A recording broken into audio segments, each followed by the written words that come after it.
के चुनावी जनसभा में उमड़ा जनसैलाब। जनपद प्रयागराज के फूलपुर क्षेत्र में आज सपा सुप्रीमो श्री अखिलेश यादव जी की जनसभा थी, जिसमें अखिलेश यादव जी ने मंच पर पहुंचते ही सबसे पहले प्रयागराज में आंदोलन कर रहे छात्रों के विषय में बोला कि मेरी इच्छा थी कि मैं छात्र के प्रदर्शन में शामिल हूं, लेकिन भाजपा ने इसे राजनीतिक आंदोलन का रूप दे दिया, जिसके लिए मैं वहां नहीं जा सका और मेरा प्रदर्शन कर रहे छात्रों के प्रति पूरा समर्थन है।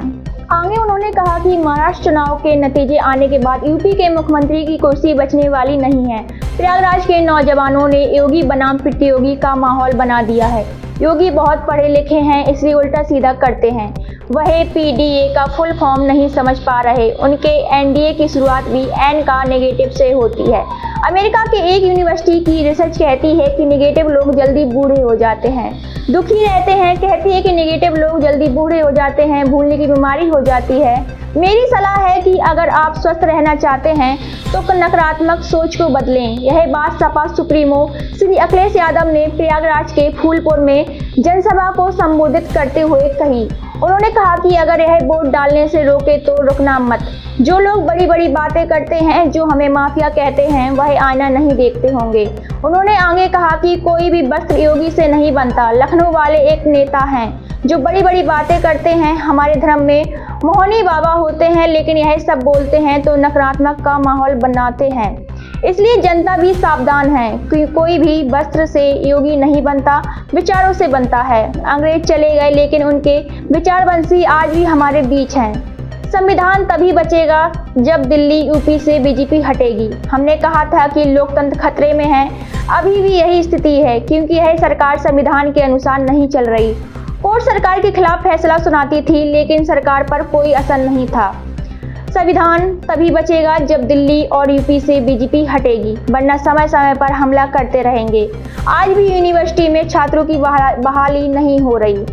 आगे उन्होंने कहा कि सरकार डरी हुई है, अपनी उपलब्धि नहीं बता पा रही। सरकार के लोगों का भाषण सुनेंगे तो वह खुद भी कुछ हिले हुए हैं, इसलिए अपनी उपलब्धि नहीं बता पा रहे हैं। इन्हें पता चल गया कि लोग उनके साथ नहीं हैं, तो अफसर के जरिए डरा रहे हैं। भाजपा सरकार को उपलब्धि यही है कि किसानों को संकट में डाल दिया, महंगाई बढ़ा दी। इस बार दुखी होकर त्योहार मनाना पड़ा, त्योहार की मिठास छीन ली। यह सरकार अब जाने वाली है। भले ही उपचुनाव है, मगर यह 2027 को संदेश देगा। जिन्होंने इतने साल में कोई काम नहीं किया, समय समय पर सुप्रीम कोर्ट और हाई कोर्ट ने इन्हें डांटा। न्याय के नाम पर बुलडोजर लेकर चलते थे। पीडीए के लोग बुलडोजर को सही नहीं मानते। हम भरोसा दिलाते हैं कि जिनके साथ अन्याय हुआ है उनके साथ न्याय होगा। यह सरकार अब जाने वाली है। वही पीडीए के लोगों के साथ भेदभाव हो रहा है। बीएलओ से लेकर अधिकारियों तक भेदभाव किया जा रहा है। इस लोकतंत्र में संविधान ही हमारी मजबूती है, हमारी संजीवनी है। यही हमें शक्ति देता है। संविधान ही हमारा रक्षा कवच है। यही कोई मामूली चुनाव नहीं। भाजपा अपने बड़े बड़े नेताओं को भेज रही है, जो बड़ी बड़ी बातें करते हैं, जो हमें माफिया कहते हैं। इनके अफसरों ने पिछले चुनाव में हमें हेरा फेरी की, जिससे हम मामूली अंतर से हार गए, लेकिन इस बार कार्यकर्ता सतर्क हैं। ऐसा होने नहीं देंगे। जब से पुलिस का नंबर 100 से 112 हुआ, तब से लूट बढ़ी है। अब पुलिस की पकड़ को हो रही है। जुआ खेलने की जानकारी पुलिस को लगी तो उनका एक अधिकारी मौके पर गया, पूरा पैसा भर ले आया। यह जानकारी हमें मिली तो सोशल मीडिया पर डाली। पत्रकार खोजी होते हैं, सीसीटीवी खोज लाए। अफसर इसमें पैसे वाला बैग लेकर जाते हुए दिखे, सस्पेंड होना पड़ा। पुलिस के लिए हमने 100 नंबर गाड़ी व्यवस्था दी थी, ताकि लोगों को थाने न आना पड़े। सुनने में आया है कि जब से पुलिस का नंबर 100 से 112 हुआ, तब से लूट बढ़ी है। सूचना मिलने पर थाने लाकर और लूटने का काम हो रहा है। आगे अखिलेश यादव जी ने कहा कि मुस्तफा सिद्दीकी जी अगली बार काम वोटों से हार गए थे। हार नहीं, उन्हें हराया गया है। लेकिन आप लोगों को यह जन सैलाब देखकर यह लगता है कि आपकी बार मुस्तफा सिद्दीकी भारी मतों से जीत हासिल करेंगे। आप लोगों का सहयोग एवं समर्थन रहा तो हम 2027 में सरकार बनाएंगे और आपके साथ न्याय होगा। अन्याय नहीं होने देंगे, ये हमारा वादा है। ये हमारे जो सम्मानित साथी डीजे के साथ आए हैं, हम आपके उत्साह को सलाम करते हैं, प्रणाम करते हैं और अपने सम्मानित साथियों से निवेदन करेंगे कि कुर्सियों पर आप लोग अपना स्थान ग्रहण कर लें। बहुत जल्दी माननीय राष्ट्रीय अध्यक्ष जी कार्यक्रम में उपस्थित होने वाले हैं। हमारे बीच में वीरू पासी जी, भाई आनंद मोहन सिंह पटेल जी से निवेदन है कि वो लोग मंच पर आ जाए। हम सम्मानित साथियों से निवेदन करेंगे, भाई संगम लाल मौर्य जी अपने साथियों के साथ आए हैं। हम इस कार्यक्रम में आपका हार्दिक स्वागत एवं अभिनंदन करते हैं। वीरू पासी जी और आनंद मोहन पटेल जी को मंच पर आने दिया जाए। हम अपने प्रशासन के साथियों से निवेदन करेंगे। अब मैं निवेदन करूंगा हड़िया के विधायक माननीय हाकिम लाल सिंह जी से कि आए और इस विशाल जनसभा को संबोधित करें। हाकिम लाल सिंह जी।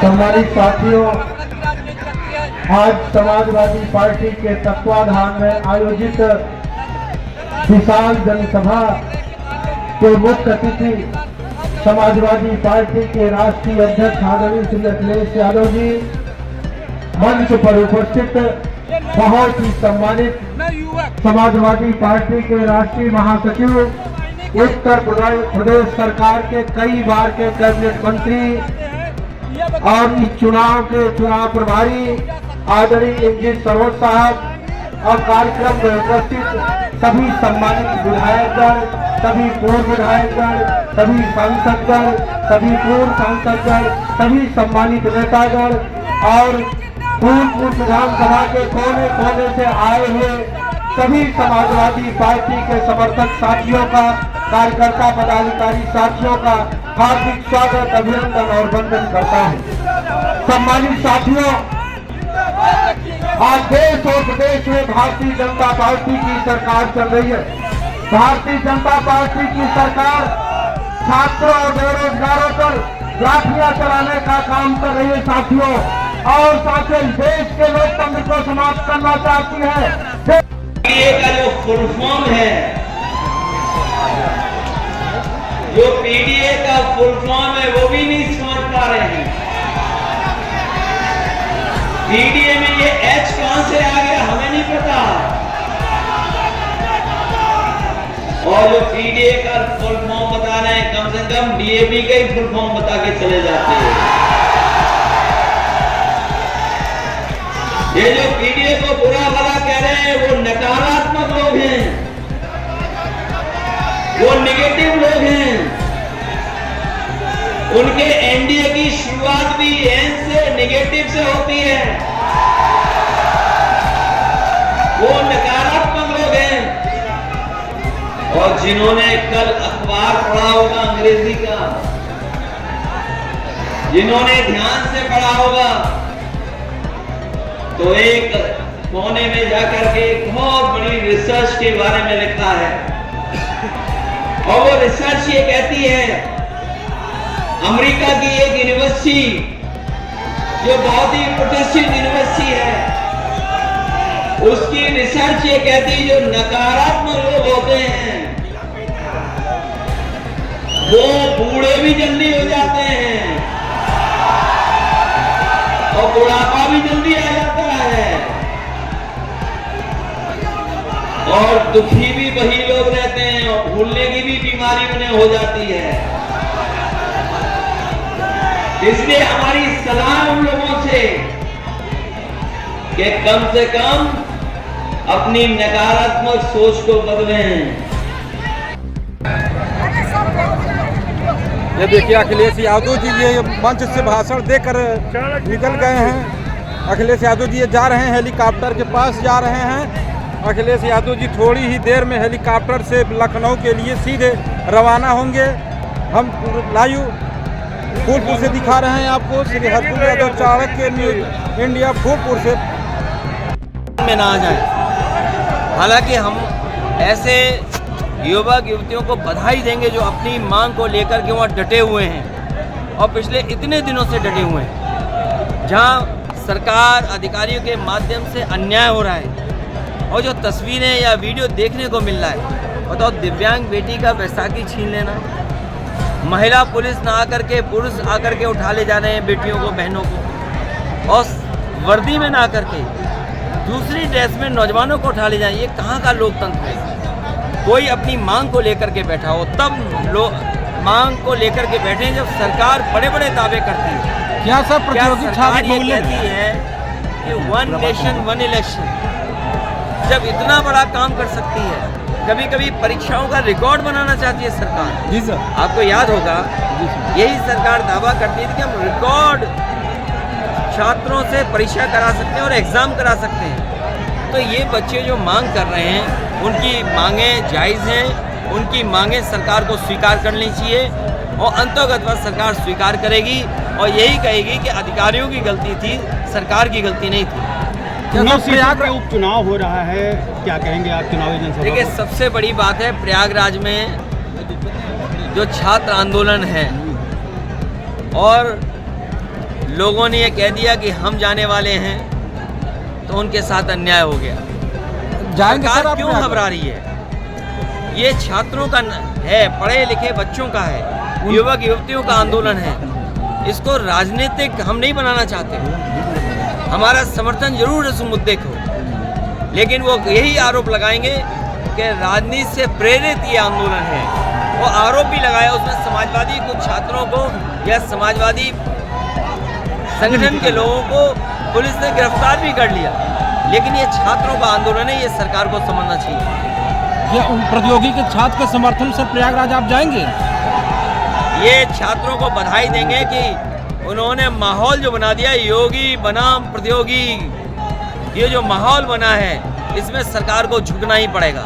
छात्र से डर गए कैसा? इलेक्शन बताया है माफिया का योगी जी ने। देखिए, जो अंग्रेजी जितना मुख्यमंत्री जी जानते हैं उसी हिसाब से बोलेंगे।